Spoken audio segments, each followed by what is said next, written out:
Assalamualaikum warahmatullahi wabarakatuh. Sino Pak Raden, sehat? Waalaikumsalam warahmatullahi wabarakatuh. Sehat Pak Longgar? Sehat Pak Tadi? Sehat Kisino. Keren banget tuh kaosnya Tauhid 1. Alhamdulillah. Beli online. Yo bagi-bagi dong ke kita berdua termasuk yang nonton ini. Oke.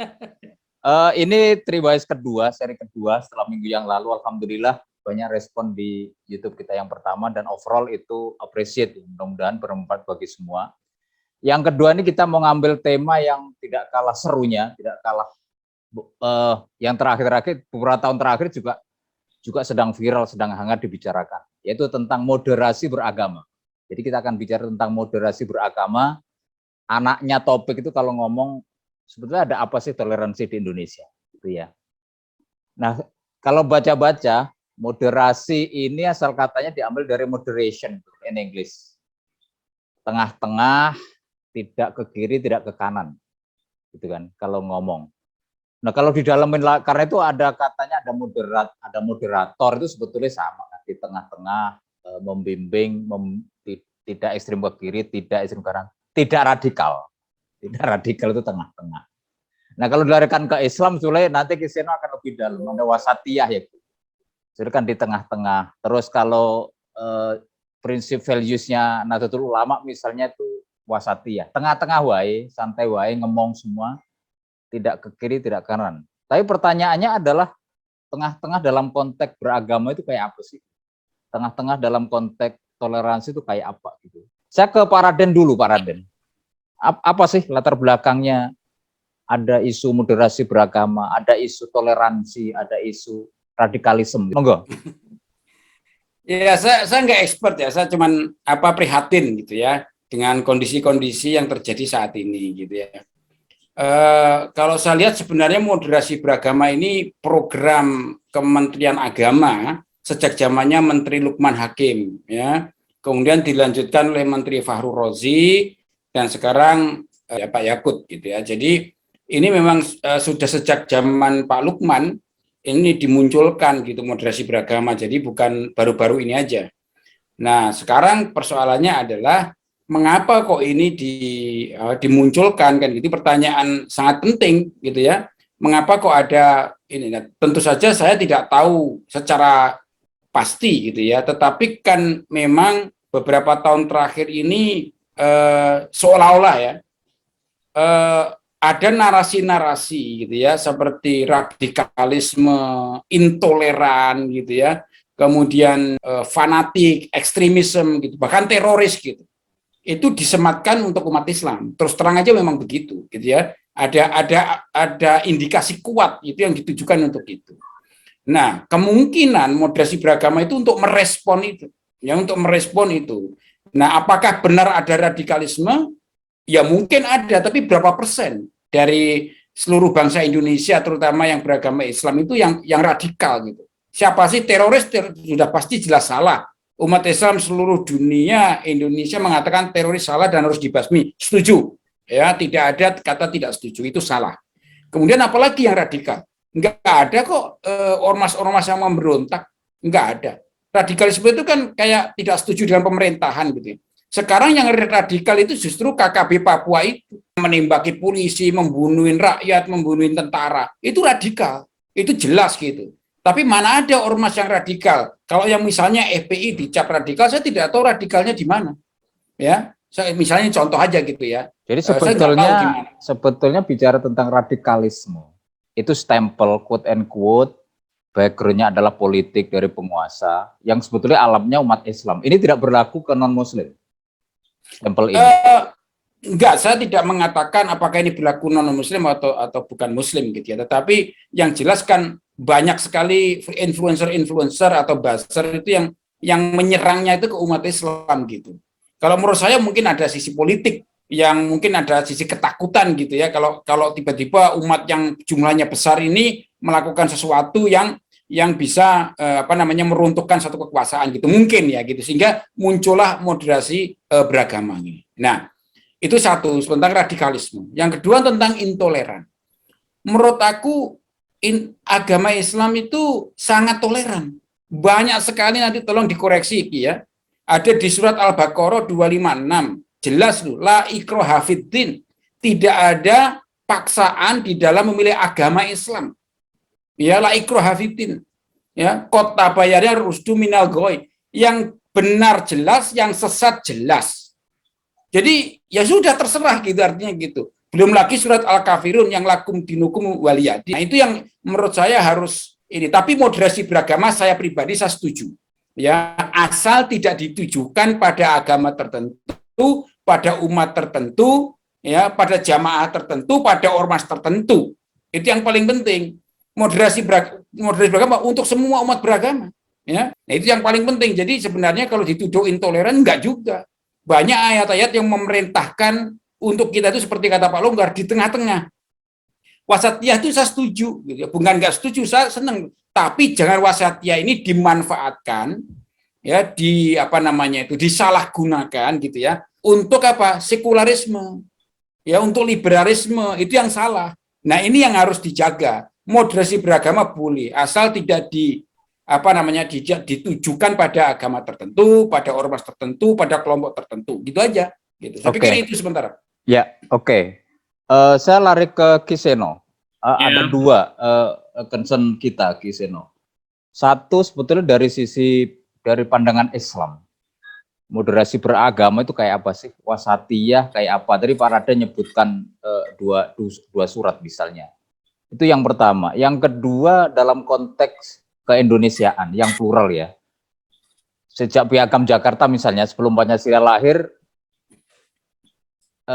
sejarah sudah mencatat bagaimana kita mencari satu titik temu yang pas untuk mengayomi Indonesia yang pada akhirnya lahirlah Pancasila. Kita sangat paham kita ini berbeda dari sisi agama, budaya, keyakinan, gitu ya. Akhirnya Pancasila lahir.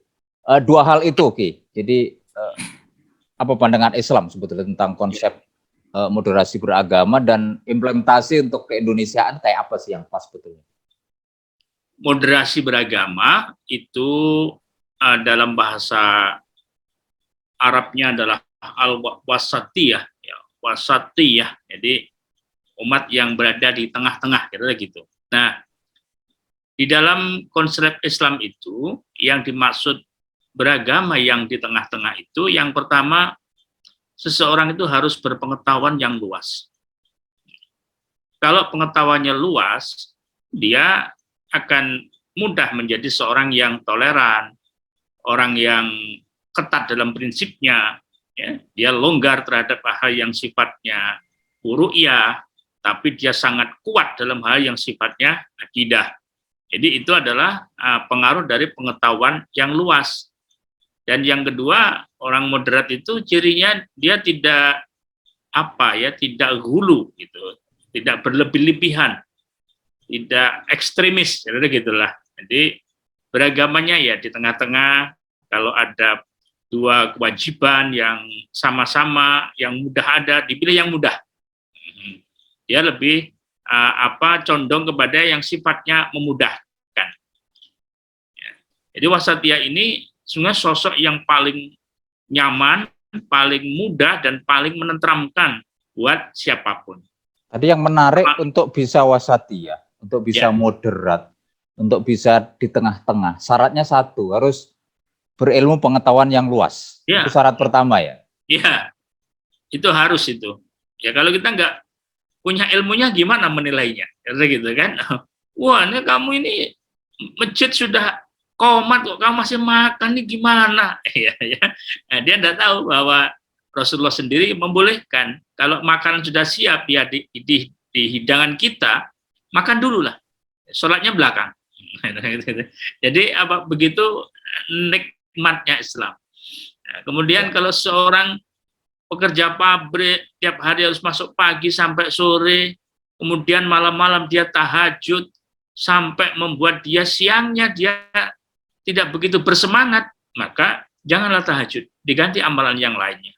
Jadi begitulah Allah memberikan kesempatan kepada kita untuk mengambil yang mudah, yang tidak memberatkan dan tidak menyulitkan buat kita bersama. Nah, itu adalah salah satu kita berwasatiyah, menjadi umat yang di tengah-tengah kayak begitu itu. Jadi kita punya pengetahuan yang luas menjadi enak. Kemudian digosok orang begini, digosok dari sana. Kita tenang, kita tidak terpancing untuk memberikan satu statement dan menghakimi itu benar dan itu salah. Sementara itu, Mas Longgar. Oke, jadi persoalan pertama, tantangan untuk berwasatiyah adalah ilmu pengetahuan. Jadi itu akar persoalan yang sesungguhnya. Kalau muncul tadi dibilang terlalu ke kiri, terlalu ke kanan ya.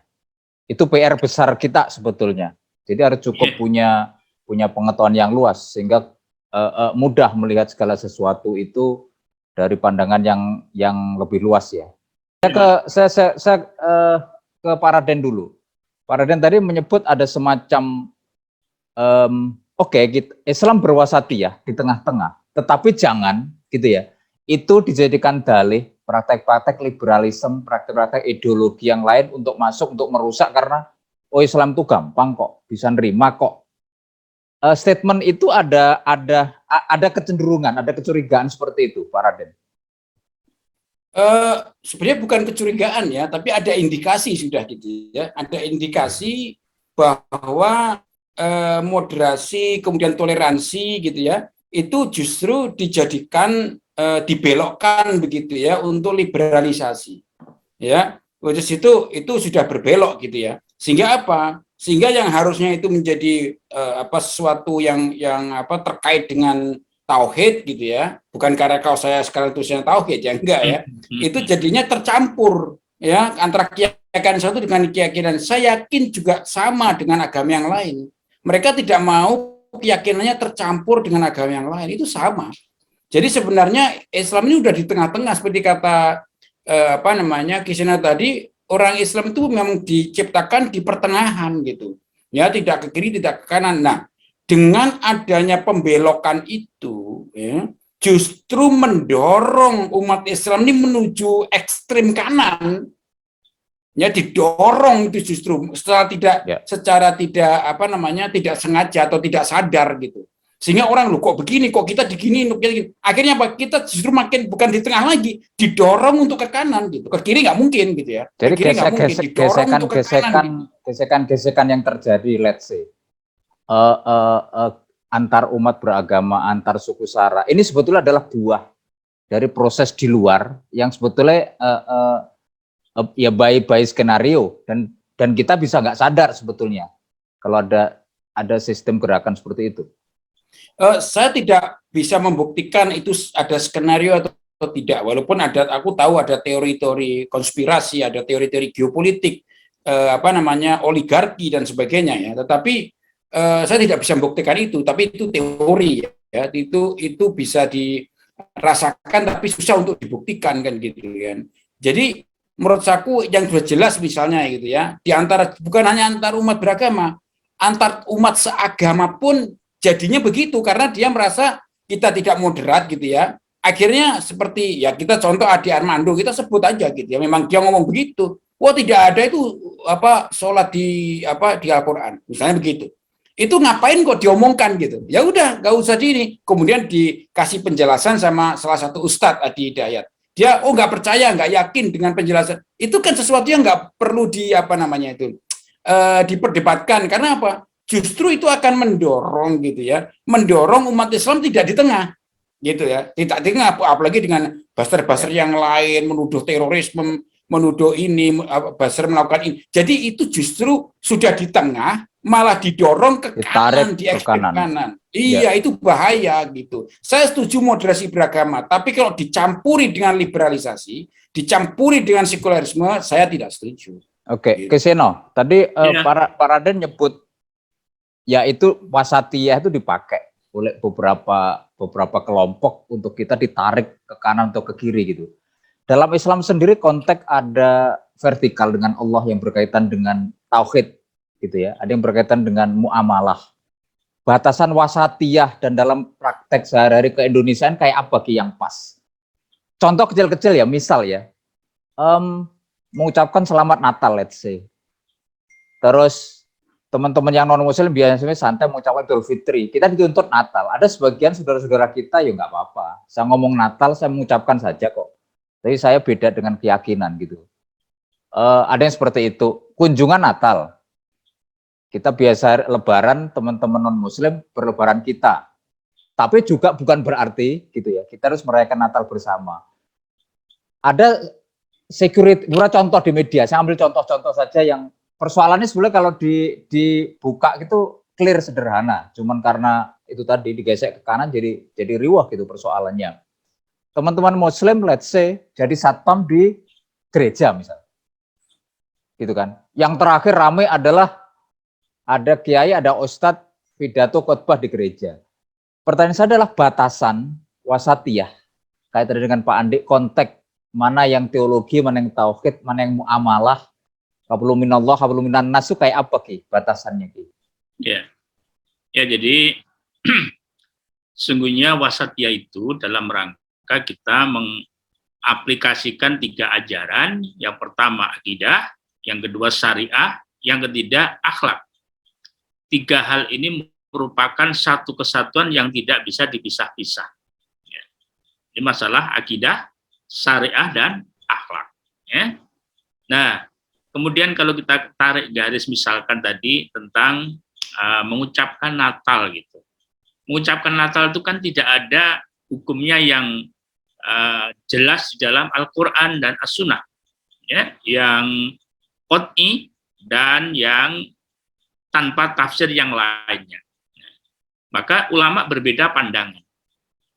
Ulama yang berbeda pandangan siapa? Nah, kita lihat ini, Darul Ifta itu di Mesir. Darul Ifta itu lembaga semacam MUI, tetapi fatwanya digunakan oleh pemerintah Mesir sebagai landasan hukum. Jadi itu mengikat, tak sudah jadi. Nah, Darul Ifta itu ulama-ulamanya ini ulama Al-Azhar ini, ulama hebat-hebat. Ya. Ulama Al-Azhar punya dasar begini, mengucapkan Natal itu bagian dari muamalah, bagian dari sosial. Sehingga kalau kita mengucapkan, nggak apa-apa. Nggak masalah. Gitu. Itu unrelate dengan kita mengimani kelahiran ketuhanan Yesus dan seterusnya. Sebenarnya nggak ada hubungan dengan itu. Ini hubungan manusia biasa. Pergaulan agar indah, agar baik gitu ya sebetulnya konteksnya. Dan di sana kan biasa para kiai-kiai itu mendatangi pastor-pastor itu pada saat di acara Natal. Tetapi di pihak lain ada yang mengatakan ini urusan akidah ini, gitu. Ya. Sehingga apa? Sehingga haram, gitu itu. Karena dianggap mengucapkan Natal sama dengan mempersaksikan diri, mengakui beriman dengan ketuhanan Yesus sebagai Tuhan, gitu ya? Iya, betul.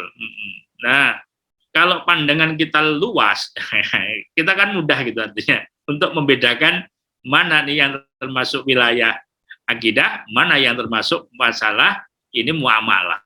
Ya. Kalau saya terus terang, saya memilih mengikuti pendapatnya Darul Ifta. Karena ini adalah ulama-ulama modern, ulama-ulama yang rujukannya sangat kuat dan punya otoritas yang kuat. Ya. Sehingga beliau juga tidak mungkin melakukan satu ibadah yang tidak diterima oleh Allah. Dia mengucapkan selamat Natal kepada mereka-mereka dan mendatanginya. Gitu itu. Nah, itu pasti akan membatalkan keislamannya kan kalau dia meyakini bahwa itu akidah. Okay? Maka dia apa? Enggak, kalau kita ini adalah urusan muamalah. Jadi enggak apa-apa yang seperti itu. Kalau di Indonesia ada Pak Quresyap ya, Pak Quresyap sama pandangannya seperti itu. Ya, kemudian yang pandangannya yang melarang itu adalah dulu Buya Hamka. Ya, Buya Hamka melarang kita mengucapkan selamat Natal karena itu adalah wilayah akidah. Ya, gitu itu. Ya. Jadi, kita memilih saja gitu. Nah, mengambil konteks itu, mengambil 2 konteks itu. Ya. Saudara-saudara kita sebagian mengucapkan Natal. Gitu kan, yang sebagian jangan. Wasatiyah yang sebenarnya tadi Seno bilang ada tauhid, ada syariah, ada muamalah, ada akhlak ya. Yang mengucapkan Natal monggo, gitu kan. Tapi tidak usah mengatakan atau mengklaim menjudge saudara-saudara kita yang tidak mengucapkan. Dan sebaliknya, yang tidak mengucapkan ya monggo, tapi tidak usah menjudge mengatakan bahwa yang menyampaikan Natal itu salah. batasnya itu ya sesungguhnya ya.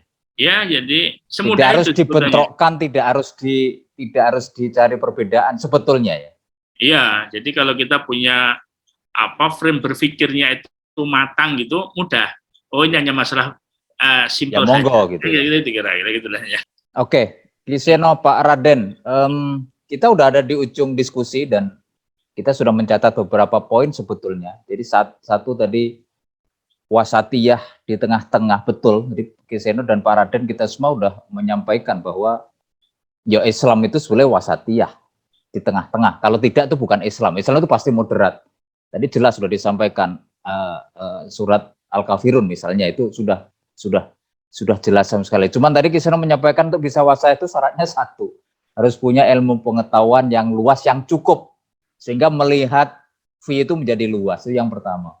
Yang kedua, Pak Raden mengingatkan bukan berarti yang tidak sependapat adalah wasatiyahnya umat Islam itu ditarik kemana-mana menjadi ekstrim sehingga itu menjadi dalih masuknya ajaran-ajaran liberalisme dan seterusnya. Ya gitu ya. Yang ketiga, wasatiyah sendiri ada 3 sebenarnya, yang berkaitan dengan tauhid, berkaitan dengan syariah, dan berkaitan dengan akhlak. Dan ini harus jadi satu kesatuan, nggak bisa dipisahkan. Itu 3 kesimpulan saya untuk summary. Monggo Kiseno dan Pak Raden menambahkan, melengkapi diskusi kita malam hari ini. Monggo Kiseno. Oke. Ya. Silakan. Jadi wasatiyah itu sekali lagi adalah sebagai umat di tengah. Ya, tengah itu yang mana ada indikator yang harus kita penuhi. Yang pertama adalah berpengetahuan luas. Yang kedua, kita tidak ekstrem, tidak gulu, kira-kira gitu. Jadi mengambil yang di tengah-tengah selama itu dibolehkan. Terhadap umat non-Islam, kita sudah ada batasan yang sangat jelas bahwa kita saling menghormati, kita saling mensupport dalam hal yang bersifat muamalah. Itulah kira-kira batasan-batasan yang perlu kita ketahui sehingga kita bisa hidup berdampingan dan damai dengan siapapun, termasuk pemerintah sebagai supporter dan sebagai membuat kebijakan yang benar. Mudah-mudahan itu kebijakannya sangat mendukung terwujudnya wasatiyah yang sesungguhnya. Kira-kira gitu. Terima kasih. Mas Tunggal dan Sandi. Pak Raden? Ya, menurut saya umat Islam itu sudah di tengah-tengah sebenarnya, ya, sudah di tengah dan didukung oleh ayat-ayat yang jelas gitu ya, baik dari toleransi itu bahkan ada di dalam Al-Qur'an gitu ya. Dan soal mengenai radikalisme jelas-jelas dilarang ya, umat Islam itu melakukan kudeta ya untuk pemerintahan yang sah. Itu jelas dan itu tidak diperbolehkan. Jadinya umat Islam itu sudah di tengah-tengah.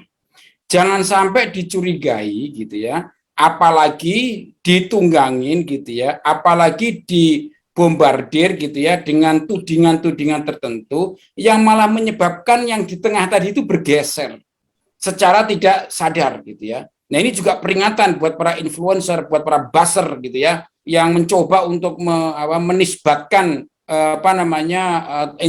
intoleransi radikalisme kepada umat Islam. Hati-hati ya, kita sudah di tengah ya, jangan didorong lagi bergeser ke ekstrem kanan. Makanya saya setuju dengan moderasi agama dengan syarat tidak boleh dinisbatkan pada kelompok tertentu, agama tertentu, pada orang tertentu atau ormas tertentu. Itu tidak boleh. Sehingga kita menjadi benar-benar umat di tengah-tengah dan bisa mewujudkan toleransi yang berdasarkan Pancasila yang kita sepakati bersama. Saya pikir begitu. Terima kasih banyak. Mudah-mudahan bermanfaat untuk semua. Itu Triwise series 2 malam hari ini. Sampai ketemu di series 3 minggu depan. Terima kasih Ki, Pak Raden. Assalamualaikum warahmatullahi wabarakatuh. Waalaikumsalam warahmatullahi wabarakatuh. Terima kasih.